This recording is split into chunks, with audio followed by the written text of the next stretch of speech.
नमस्कार, सत श्री अकाल, राम राम साहब, हमारी वड़क्कम प्रणाम। आप सभी का ऑल्टरनेट मीडिया में फिर से स्वागत है। मैं आपकी होस्ट गायत्री देवी। हमारे साथ जुड़े हुए हैं गिरधर मामड़ी सर। और जिस मुद्दे पे आज हम बात करने वाले हैं वो बहुत टॉक ऑफ द टाउन हो गया है इस वक्त। यूएस में खलबली मची हुई है, व्हाइट हाउस में रिपोर्ट्स तो वैसे ही जाती रहती हैं। 6 महीने के अंदर पाकिस्तान ने 6 सैटेलाइट्स लॉन्च किए हैं लो अर्थ ऑर्बिट में। किसकी मदद से? चाइना की, क्योंकि उनके बस की नहीं है खुद से कर पाना, उनके पास उतनी टेक्नोलॉजी नहीं है। ये इतना सूक्ष्म, मतलब इतना माइक्रो लेवल पे ये रीड कर सकते हैं हमारी मूवमेंट्स को, आर्मी को, हमारे कहाँ पे कितने बटालियंस डिप्लॉयड हैं, कहाँ पे हमारे फाइटर जेट्स डिप्लॉयड हैं, हमारी मिसाइल्स कहाँ लगी हैं, इसको बहुत अच्छे से रीड कर सकता है। और ये रीड कर रहा है एक्चुअली। पिछले 6 महीने से पूरी की पूरी इंफॉर्मेशन कन्वे की जा रही हैं obviously China, Pakistan and Bangladesh के बीच में। इस बीच में अगर मैं बांग्लादेश साइड की बात करूं तो मोहम्मद यूनिस ने किया था no visa required for Pakistanis. क्यों? क्योंकि उनके सगे भाई थे ना, ब्लड ब्रदर्स। 2000 आईएसआई लोग on the Bangladesh side of the Indian border वहां पे हैं, आईएसआई के लोग।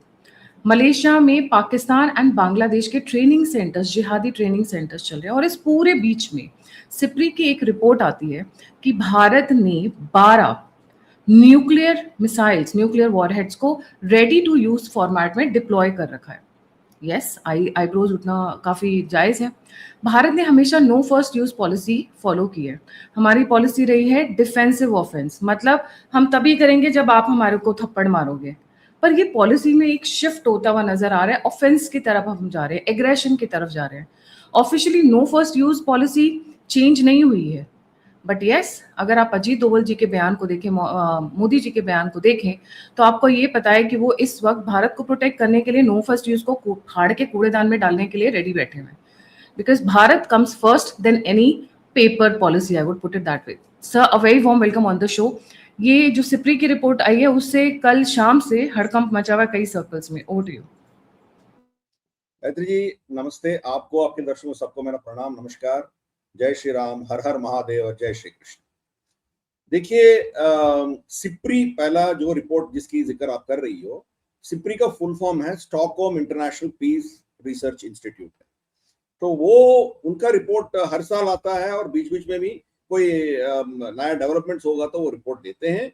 दुनिया की जो न्यूक्लियर स्टॉकपाइल है, न्यूक्लियर मिसाइल्स हैं या न्यूक्लियर डिप्लॉयमेंट्स क्या क्या है, इसके बारे में वो रिसर्च करते रहते हैं। अब ये रिपोर्ट ये कहती है, पहली चीज तो ये कहती है कि भारत की न्यूक्लियर बॉम्ब्स जो है, न्यूक्लियर आर्सेनल जो है, वो 190 तक पहुंच गया।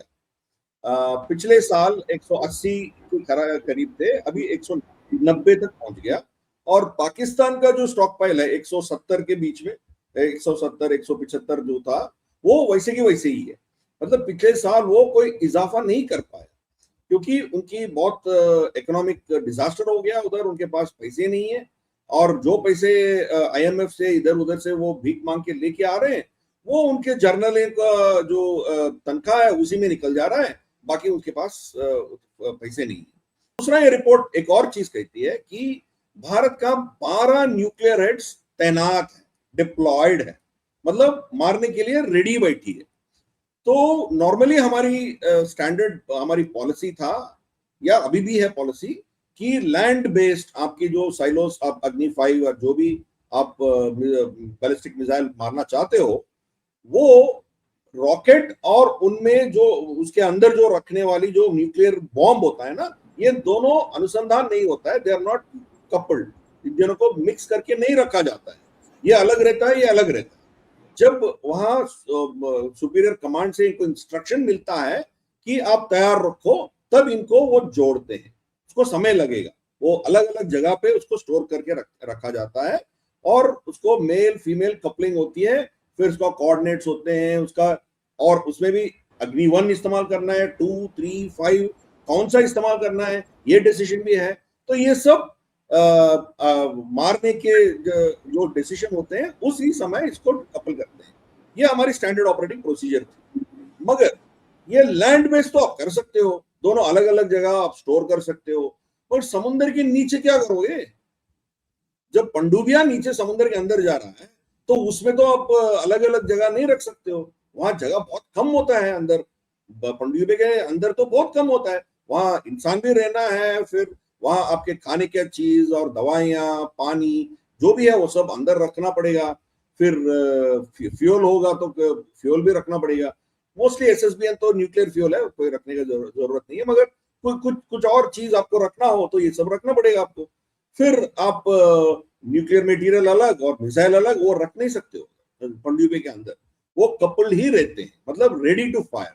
उनको इंस्ट्रक्शन मिला तो विद इन 1 मिनट वो फायर कर सकते हैं। तो ये चीज है।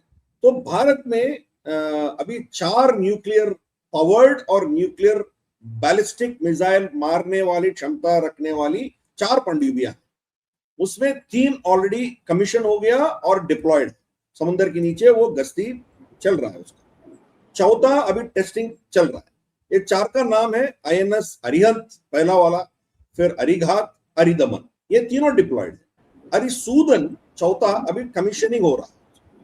मैं बस इतना व्यूअर्स को बताना चाहूंगी, हम कोई सीक्रेट बात नहीं कर रहे हैं, तो प्लीज पैनिक मत होइएगा। It's all on Wikipedia and open source. क्योंकि मैं जानती हूँ, इनफैक्ट मुझे अच्छा भी लगता है जब व्यूअर्स नीचे लिखते हैं कि मैम आप वो बता, आप क्यों सीक्रेट्स बता रहे हो, but these are already on. और जो इंटेलिजेंस गैदर करते हैं वो बहुत माइक्रोस्कोपिकली चीजें उठाते हैं, मतलब more than even the public में जो चीजें होती हैं। Yes sir, please continue. जी, वही चीज जो हम कह रहे हैं वही सिपरी कह रही है ना, सिपरी भी वही कह रही है। तो ये कोई छुपी बात तो है नहीं है, ये तो सबको पता है। और हम ये चाहते हैं कि सब जाने, एक हमारे शत्रु भी जाने, वो शत्रु के दिल में डर अच्छा है हमारे लिए, और हमारे मित्र भी जाने कि ताकि हम क्या है, हमारी शक्ति क्या है, उनका भी परिचय हो। तो ये चीज दोनों चीज में वो जानबूझकर हमने उसको बता दिया। सबको पता है, ये तो छुपाने वाली बात तो है नहीं है। ये 3 पनडुब्बियां SSBNs, मतलब उनका ईंधन चलाने के लिए ईंधन उसमें न्यूक्लियर होता है, फिर न्यूक्लियर मिसाइल भी फायर कर सकता है। एक और होता है SSNs, होते हैं न्यूक्लियर फ्यूल रहता है मगर न्यूक्लियर बॉम्ब वो फायर नहीं कर सकता। पर हमारी पास जो 4 पनडुब्बियां SSBNs हैं उनमें 3 ऑलरेडी डिप्लॉयड है, चौथा अभी ट्रायल चल रहा है। ये तीनों में आप 4 न्यूक्लियर बॉम्ब रख सकते हो, न्यूक्लियर मिसाइल्स रख सकते हो। तो अभी हमारी पास, भारत के पास K4 मिसाइल्स जो है वो समुद्र के अंदर सबमरीन से लॉन्च करने वाली बैलिस्टिक मिसाइल्स हमारी पास जो है वो K4 है। K4 के कहां से आया? के कलाम जी का नाम से निकल के आया, कलाम जी का नाम से वो K4 सीरीज चल रहा है। K4 लगभग 3,500 किलोमीटर तक मार करने वाली क्षमता रखती है, ये ऑफिशियल है, मगर एक्चुअली शायद 5,000 किलोमीटर तक भी मार सकती है। ये क्लासिफाइड रहेगा, किसी को बताएंगे नहीं। बट आप गूगल सर्च करेंगे, विकिपीडिया सर्च करेंगे, यही दिखाएगा आपको 3,500 किलोमीटर तक मार करने वाली क्षमता है उसमें। तो हर पनडुब्बिया में 4 है, तो 3 पनडुब्बिया और 4 पर पनडुब्बिया, मतलब कितना हो गया? 12 हो गया।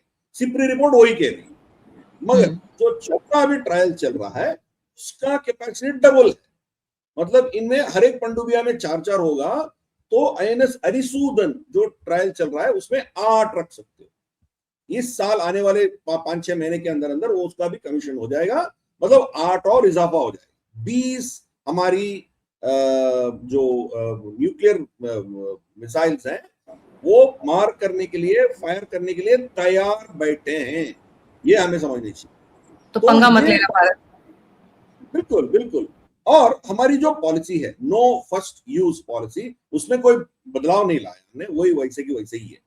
मगर मनोहर पारिकर जी जब रक्षा मंत्री थे उस समय एक शक, एक डाउट उसमें पैदा कर दिया हमारे शत्रुओं के दिमाग में। मनोहर पारिकर जी ने ये बयान दिया है कि देखिए हमारे पास वो पॉलिसी तो है, हम पहला अटैक नहीं करेंगे, हमारे ऊपर अटैक होगी तो हम अटैक करेंगे, वो तो हमारी पॉलिसी है। मगर उस नो फर्स्ट यूज पॉलिसी में एक और चीज है, वो भी वो दोहराया। हमारे पास एक बॉम्ब फेंका तो हम एक बॉम्ब फेंकेंगे, ऐसी बात नहीं है। हमारे ऊपर एक न्यूक्लियर अटैक होगी तो फुल अटैक होगा हमारा। मतलब मान लीजिए पाकिस्तान हमारे ऊपर अटैक करेगी, एक बम हमारे ऊपर गिराया, मान लीजिए अमृतसर में ही गिरा, ज्यादा दूर भी नहीं है, अमृतसर पे अटैक किया, वो तो बॉर्डर पास में ही है। हम एक भी शहर नहीं छोड़ेंगे पूरा पाकिस्तान, फर्स्ट अटैक में 1 घंटे के अंदर पूरा तबाह कर देंगे, पूरा पाकिस्तान को तबाह करेंगे। All out full scale nuclear attack हम करेंगे, ये हमारी पॉलिसी है। एक भी अटैक आप